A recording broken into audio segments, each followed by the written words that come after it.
This is emission system test 5 from chapter 5 of automotive fuels emissions, and we'll blow through these right quick. Lean air fuel mixtures can cause high hydrocarbon readings on an exhaust gas analyzer. It is true. If they're lean enough, you won't get good flame propagation, and you can get hydrocarbons because it didn't burn. I mean, it just didn't light off because there wasn't enough gas. When servicing fuel system components, always have a Class B fire extinguisher somewhere in the shop area. No, Class A. Right? Class A, is that what we need? Huh? Class C. Which one? Huh? Class A is a chemical fire extinguisher. So we need C. We need a C, don't we? We need one that goes all three of those, don't we? We need a C. I did. Yeah, he made a C with his hand. You did good. Okay. So anyway, 2 is false. 3. Without fresh air entering the gas tank, the fuel tank would collapse as the fuel pump continued to create a vacuum within it. That's true. It's got to be vented somehow. Number 4, the fuel filler cap is primarily for the prevention of gasoline evaporation and really has little to do with other systems on the vehicle. That's false. Number 5, mechanical fuel pumps are the most common type on today's vehicles. False. That's false. Most of them are electric. One of the first vehicles I knew of that I could think of, well, in '68, Volkswagen had that Type 3 that had an electric fuel pump, but Chevrolet Vegas had electric fuel pumps in them. This one guy told me that Chevrolet had a really good motor they could put in that Vega, and they had to tool up and redesign to build something sorry. The oldest in each have, every time my dad put gas in the gas tank, it suck air in, you could hear the gas tank pop. That vacuum. Yeah, he didn't have a vent. It wasn't. Yeah. Well, it needed to be vented. I mean, he had a problem there. Fuel pressure. You know, there was a waitress that I knew that was.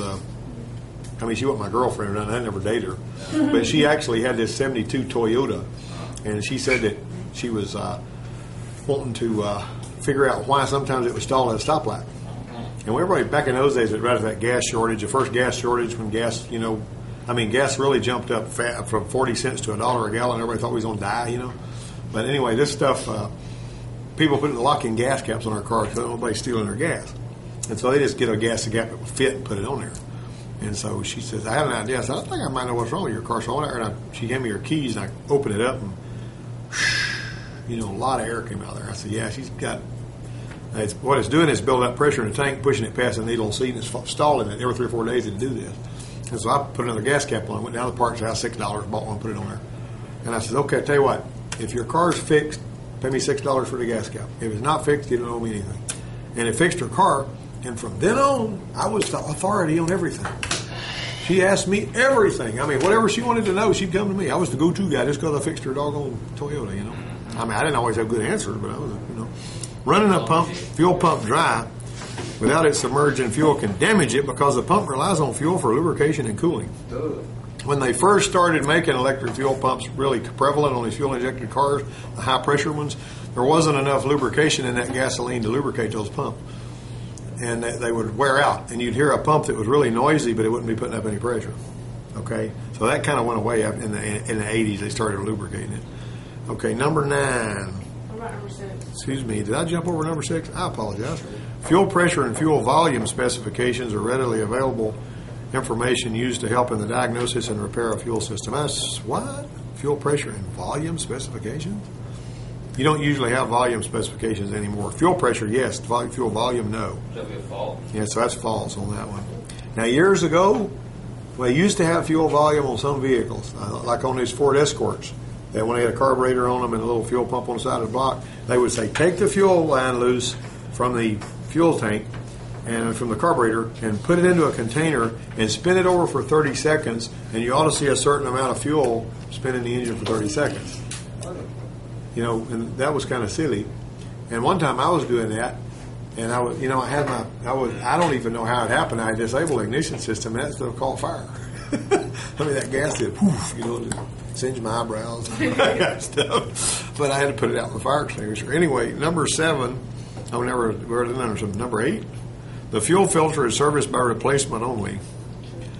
That's true, but some of those old MP fuel filters, you could screw them apart and she clean them out and put them back together. And they were for carburetor glass ones, they were kind of expensive. But all right, number 9, a hacksaw is the only appropriate tool for cutting steel fuel line tubing, as it leaves a rough edge. It's best when you'll be double flaring the line.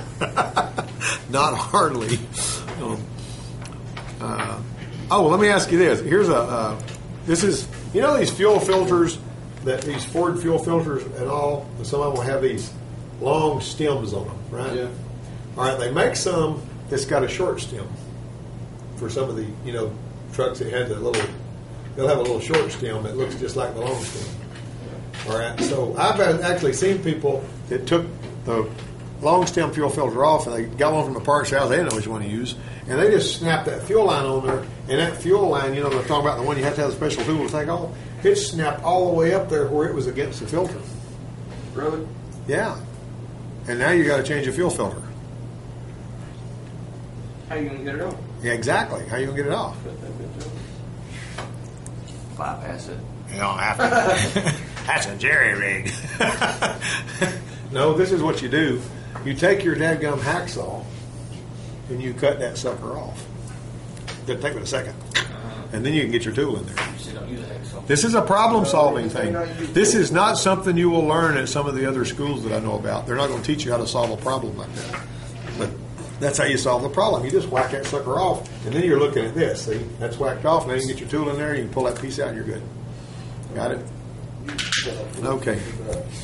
I tell you something else. Those that's got the little fingers in them that the tool spreads the fingers and it takes the line off? You better take some stuff, brake parts cleaner and PB blaster and compressed air and all kinds of stuff before you ever, if it's a dirty truck that lives on a dirt road, you better take that and blow all that crap out of there real good and clean that up really fine. Because what happens is, if you don't, sometimes instead of spreading those little fingers, it's got those little fingers in the line that actually are like this, and you're supposed to. See that? This is a cross section of it, and that tool spreads these out so that they're like this, and they'll go past that ridge. But if you've got dirt and stuff in there, what will happen sometimes is those little fingers will wind up doing this on you, and then it's a booger bear getting it out of there. It's hard.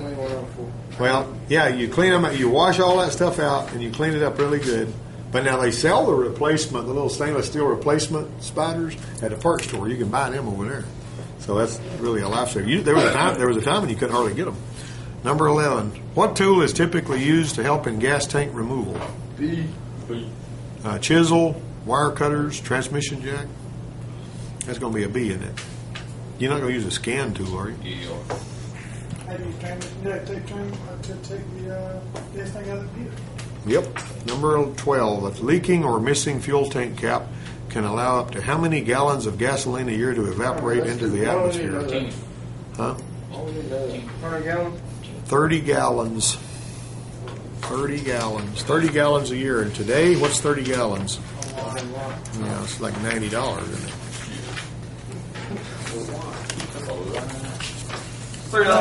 Gas bill went down to $303.11. Well, what's 3 times 30 though? A lot. That's $90, isn't it? Huh? Put $3 on a gallon, that'd be right. I wouldn't be right around. That little. I told y'all when I bought my '74 Ford pickup truck, and it was slam empty on gas when the first time I filled it up, and because I'd already emptied all of my resources buying a dead gum truck. That's what you do when you're 20 years old and you want a truck, But anyway, you just empty your checking account to buy the truck. Well, I went out on a date with this girl and she made me take her home because I didn't have air conditioning on my car. And I said, this is not going to happen again. I bought that truck because it had air conditioning on it. That was one of the primary reasons I bought that truck. Anyway, when I put that gas in that truck, I filled it up. It was bone dry empty and it cost me $6 to fill it up. And I said, how am I going to handle $6 for a tank of gas? I've been used to paying $3. Because I was driving a Volkswagen that held 10 gallons, the truck held 20. And it was 40 cents a gallon. I thought I was going to die when I had to give out $6 for a tank of gas. And then before the end of that year, I was paying, $1 a gallon for it. Okay. Electronic control of fuel pumps involves different components with different vehicle manufacturers. Which of the following electrical components / devices will not be found in an electrical schematic involving the fuel pump? Hold pressure. What about a transducer? What You haven't worked on a Chevrolet very much, have you? No, I don't. The Chevrolet, and this is something, the Chevrolet's got an oil pressure switch They got power going through the oil pressure switch. It's a redundant circuit. If the fuel pump relay fails, the oil pressure switch will close and let the fuel pump run through it on a Chevy. Chevy's the only people that do that. Really? Yeah. And so I walked out of the video warehouse one day. There's a Camaro sitting there, and this guy went, and this is how it'll sound. It'll go, it spins a long time because it's waiting for oil pressure to come up.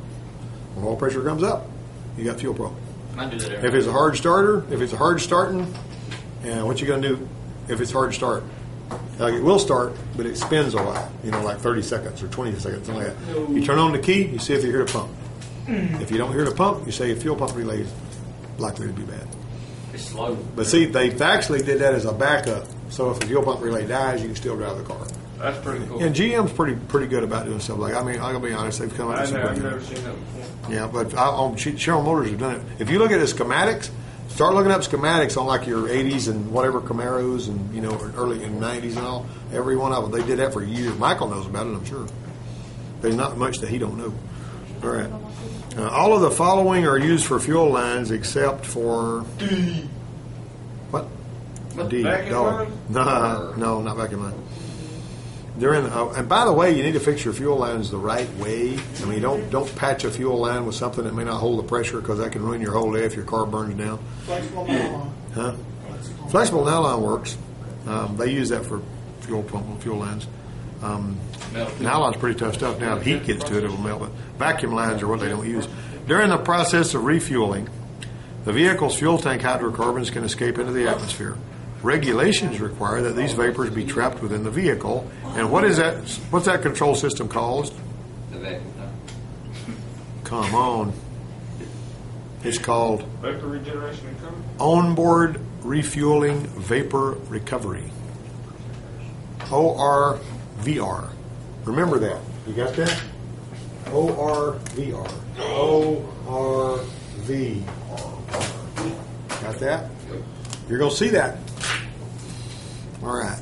Number 16. A blank will induce a small amount of smoke into a gas tank under slap pressure. What is that? Come on. You bet. Smoke machine. Smoke machine. We got a smoke machine here, guys. Number 17. Now, this question is getting to the point to where it's just about false. But it's true is the right answer. Most fuel systems have a Schrader valve located on the fuel rail to provide a connection point for the fuel pressure gauge. Foreign cars have not been friendly to do that. Ever. They have not. You got to go into the fuel. But they should have said most American cars. Yeah. But they're even taking that away from us on American cars. Only foreign car you don't get anything out of. Yeah. Well, the ones that we've seen, that you have to, if you got to check the fuel pressure on one of these foreign cars, you got to have.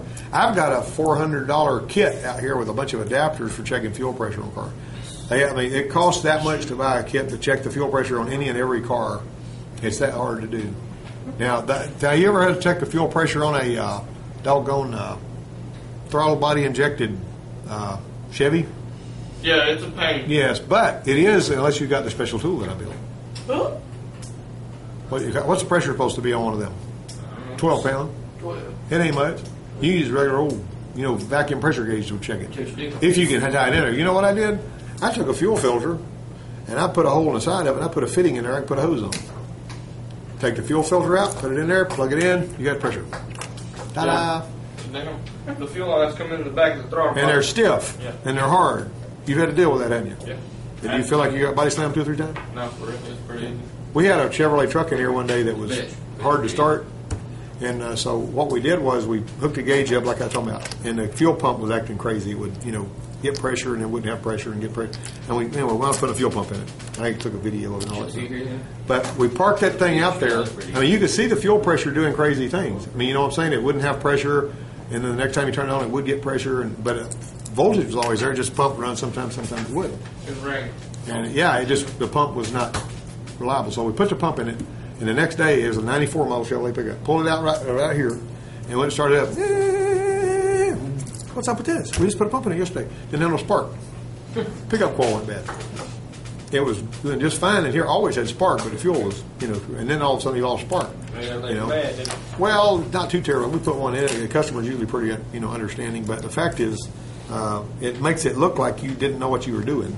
Because we put a pump in there, we checked the pressure, we gathered all the data, we knew the pump was bad, we put a pump in it, and now the darn thing won't start at all out here. And they say, well, y'all messed it up. They could say that, but that guy 9 didn't. times out of 10, they're going to say. Yeah, I know, that's right. If they feel like they're. Yeah, right. Yep. 9 times out of 10, you messed it up. Yeah. It don't matter what it was. Well, I told that one lady out here that we were looking at her vehicle, I said, look, I don't get paid any more for working on your cars here than I do for not doing any work on your car. I mean, I don't have to work on your car, like, you know what I'm saying? I mean, since I'm an instructor, I'm going to get paid whether we fix cars or not. And it's a pain to fix the cars because you got to, struggle and fool what's wrong with them. It's a whole lot easier to teach theory than it is to actually fix cars. Do you get where I'm going? It's a lot easier to teach. We had to fix cars. We got to find out what in the Sam Hill's wrong with them. I mean, and that takes energy. Okay, number 18. When you're replacing an internal fuel pump, it's important to note the position of the what on the old pump, so the new can be reinstalled the pump. The fuel sock, the float, there's all kinds of stuff. You better be holding both of these pumps up next to one another to make sure they match too, because sometimes they won't. And if you gotta be careful when you're putting it down in there, because you don't want to foul the float so that it's held up here. And one time we had some guys that pulled his gas tank off of his Explorer, and they pulled the pump off, and they put it back in there. And when they did, they fouled the float. I mean, I didn't know they did it. You can't ever tell. They look and, it's reading 3/4 of a tank of gas. And the lady that owned it lives in Andalusia, works in Enterprise at Dolphin. And she ran out of gas. And she says, my truck quit running. It's sitting out here by this church right here outside of Ops. So I went out there to see about it. And I could hear the fuel pump running. But I took my meter and bypassed the relay to see how much current the pump was pulling. 1.5 amps. Which that means it's reading 3/4 of a tank. And I said, didn't you realize that you had driven an awfully long way for the gas gauge not to have moved? She said, no, I just thought I was getting really good gas mileage. Well, she wasn't until she died in the car. Well, anyway, we had to fix that. We had to pull the gas tank off and fix it where it was reading like it was supposed to. Number 19 is the special tool called a blank is used to form the new steel lines with the same bends as the old ones used. That's a tubing bender. And I tell you what, there was an exercise we used to do in one of our classes. I can't remember which one it was. On building, we'd have everybody take our tubing bender and build not a brake line. We'd build a fuel line for that Chevrolet motor out there. It had to be bent just so to be routed right to go up there.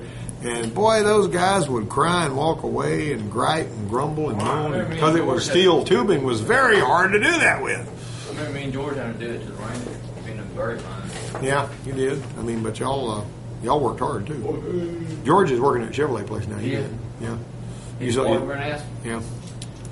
But he said he's coming back here in the fall. But I told Alan he could do oil changes and brakes and front end alignments and machine rotors and all kinds of stuff. George, the service manager didn't know what he could do, basically. And I just told him, I said, you'd be surprised what he can do. Just start throwing stuff at him. He can do a lot.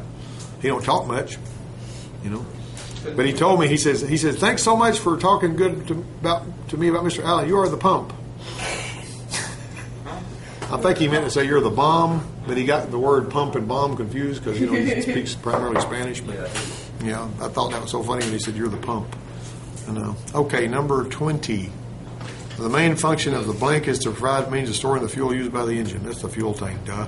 Number 21, fuel vapors are not allowed to vent to the atmosphere, so any fuel vapors within the fuel system are vented to the vehicle's evaporative control system. Got that? All right, now we got 22. The blank supplies pressurized fuel to the carburetor or fuel injectors. That ain't rocket science. What is it? Fuel pump. Everybody say that with me. 23.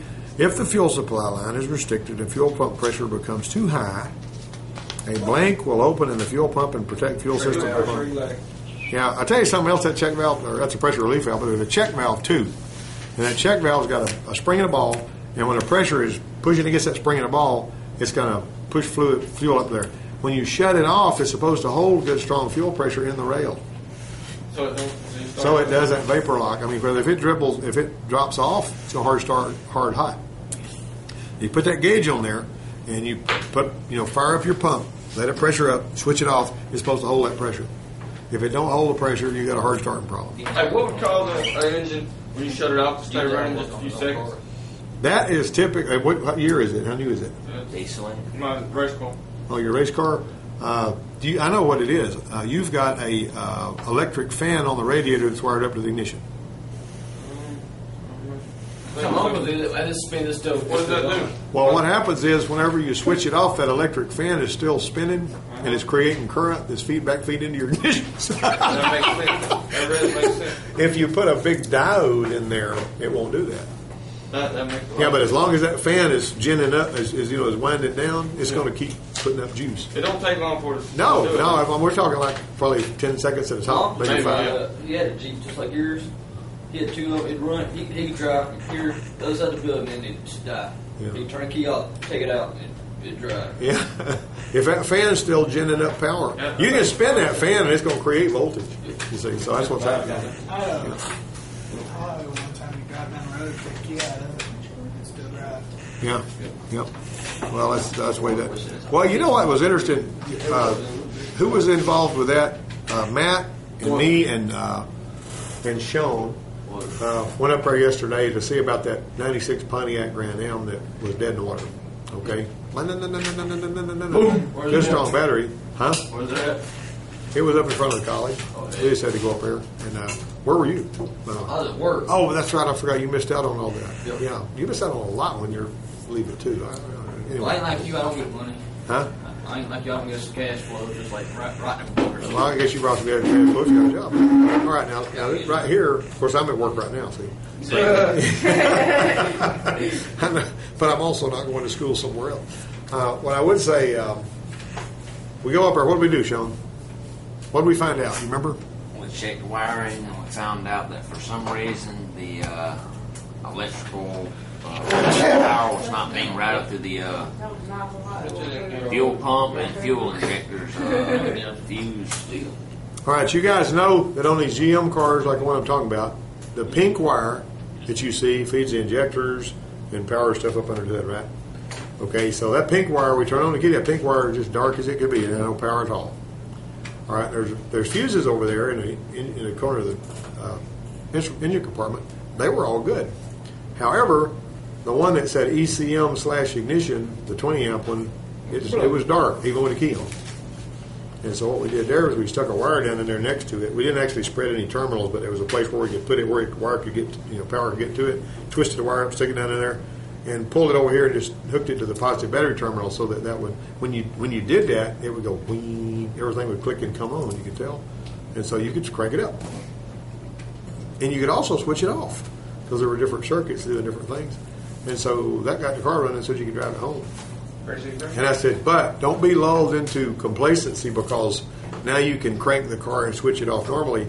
This other stuff under here is always turned on when that wire is tied to that battery cable. So you need to untie that. It'll burn up. Well, it'll burn the battery down Run a switch. because you'll come out next morning and you'll won't even burn a light. I got 2 switches in my truck. Yep.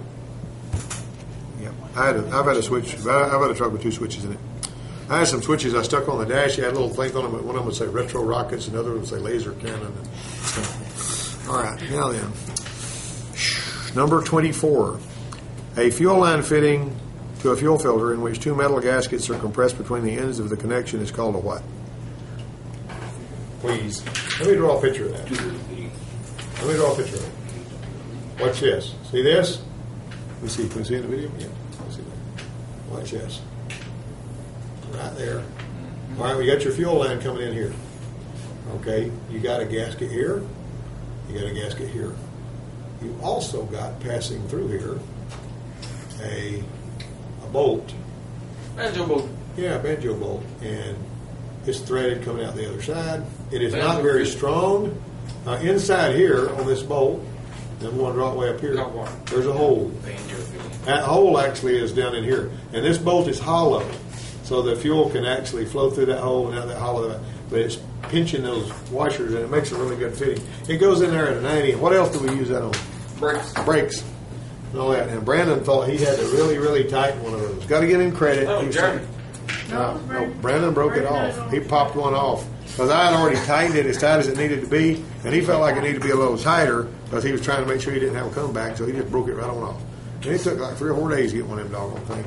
I mean, some of them they got in stock. That one. Number 25, finally, in recent years, blank-type fuel systems have been created to lower evaporative emissions, extend the fuel filter life, and reduce costs due to fewer components being used. Returnless fuel system. When you run fuel up to the fuel rail through all that heat and everything, and put it through all that stress, and then it goes back to the tank, it changes the quality of the fuel. They don't like that either. All right. Huh?